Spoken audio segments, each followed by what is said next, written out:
So I've been using agents a lot on my daily work, but I think we're kind of making it a little bit more complex than it needs to be. We have graph engineering, loop engineering, context engineering. There's a lot of terms and buzzwords going out there where I really think a lot of people are not doing the basics. Like models don't have the tooling, the context, the process that they need to follow in order to perform things properly. So we are kind of relying on the training data set that they have on tasks that are very specific. So this is the model. What does the model know? Well, the model was trained in a lot of information from the web. Statistically, the model will then give you the answer based on everything that it had access to. I'm not going to go deep on how this works, is not for this video, but where I want to start here is like, how does the model, how can we provide context for the model? So the way we know is by giving the model. So system prompt was one of the first things that we started using, and this was like the instructions we could give the model to kind of guide it to where we want it to be. Then after system prompt, we started using more heavily markdown files. So like we have Claude.md. So basically different ways for the model to read and understand the context that you want it to have for that specific task. Either it's inside a folder or a project, the model will use those instructions to kind of tune itself for that purpose. There's another layer here, which is, well, you know it, the harness, right? Also a new term, a little bit of buzzword as well, but the harness is basically Claude Code, Codex, like any CLI tool or interface. If you're not using the model through the API directly, there is a set of instructions here, also inside the harness and tools, and then a lot of like caching and strategy on how to better use them, like also handling the context window of the model.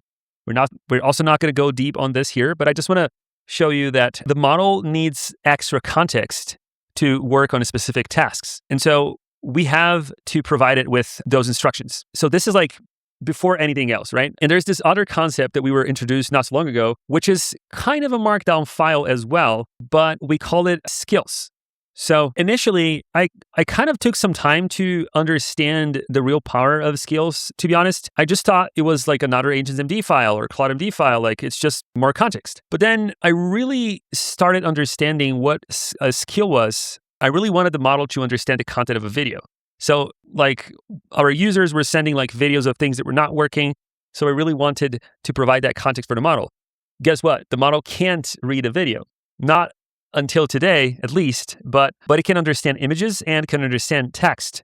So what I thought was, okay, if a model can't read a video file is basically image frames, one after the other. So it really depends on like the speed that you're using for filming. Like if it's at 30 FPS, 60 FPS, that is basically like 30 frames per second. So 30 images per second. So if you just break the video into two lanes, the frame lanes, so image files, one next to the other, and you break the audio lane, which is just a audio here from the video. What I thought is, okay, what if I use some tools that can manipulate those files?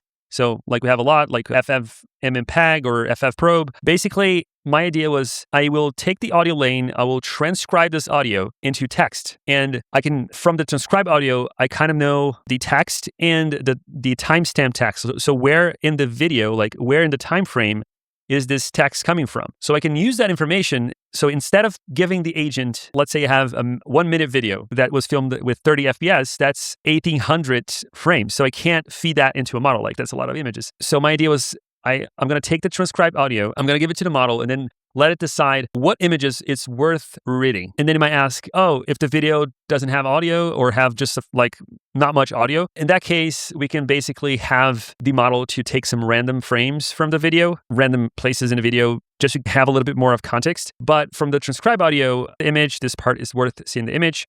And then after that, the model can basically combine and have context, a better context of the video. It's not the full context, right? But it has a better understanding. And what I used to do that was basically a skill.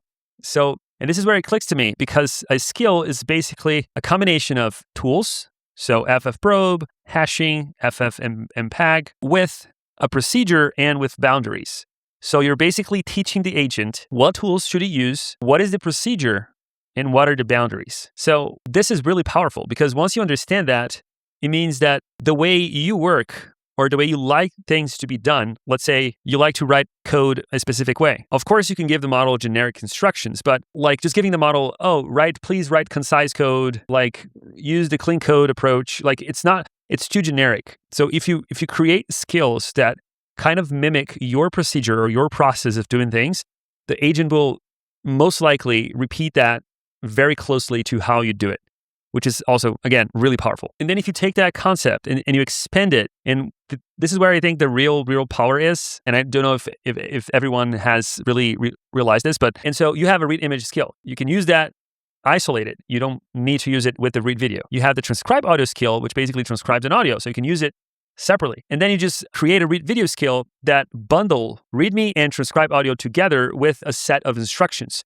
So now we're talking about grouping and composing skills in a hierarchy in a tree. So this is basically the concept of like functions and like modules and like reusing those functions and modules and classes across your code base so you don't have to repeat yourself. This is kind of the same concept, but applied to skills, of course. And if you take that approach and then you say, okay, now that I can read a video, what if I want to read a video from YouTube? So yeah, you can. You just create a skill that downloads the YouTube video and then you read the downloaded video. And then you can create another skill which basically summarizes the YouTube video using the download to download the file and the README to actually understand it. And then you can give very specific instructions on how to summarize it. It's really powerful. It's really exciting.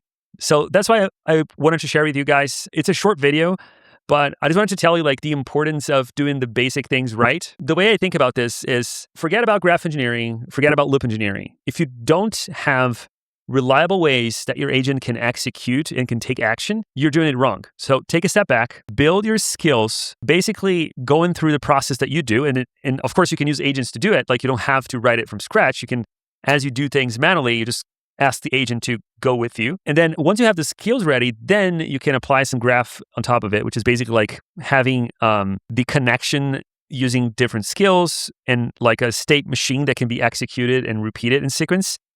And then you can also like use loop to run the graph and skills in sequence.